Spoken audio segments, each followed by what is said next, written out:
Hi everyone, this is Eric Schoening with the National Weather Service in Salt Lake City, and this is our second briefing about the storm that will move into Utah and Wyoming on Wednesday. Let's start with an overview of the storm.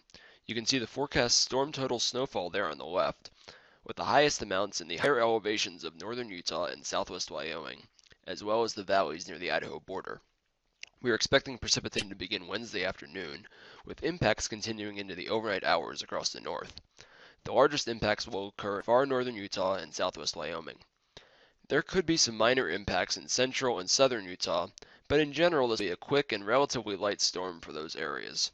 Just a reminder, UDOT tells us that Wednesday is the most heavily traveled evening of the entire year, so you should allow more time to make it to your destination, no matter where you'll be heading.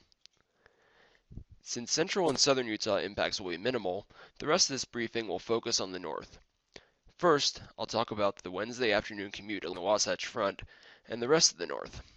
Valley precipitation will begin as rain-snow mix before switching to all snow late in the afternoon. Roads along the lower valley floors are expected to be primarily wet. However, we still recommend that drivers go slowly and allow more time, since wet roads and lower visibilities could impair travel. At higher elevations, including the Benches and Parley's summit, some road slush is possible during the commute. Finally, once the sun goes down, slush snow will more easily accumulate on roadways, so increased caution will be required after nightfall. If you watched yesterday's briefing, you may recognize this map. This is still where we are expecting the biggest impacts on Wednesday night. While some impacts are possible outside this area, this is where the worst road snow is expected.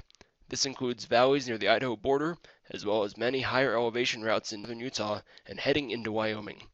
Consider changing your plans if you intend on driving through these areas Wednesday night. Just a reminder, this storm will also impact some neighboring states, with significant impacts expected in some of these areas. Our neighboring National Weather Service offices have detailed forecasts for these areas, so please look at the forecast and plan accordingly if travel takes you outside the state. Finally, here are a few impacts that are possible Thanksgiving Day and beyond.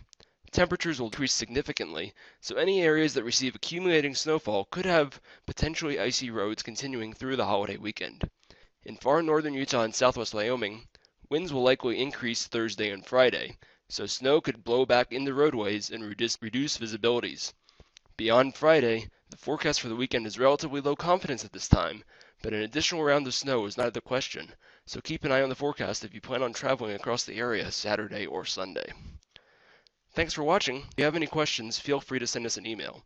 You can also like us on Facebook and follow us on Twitter.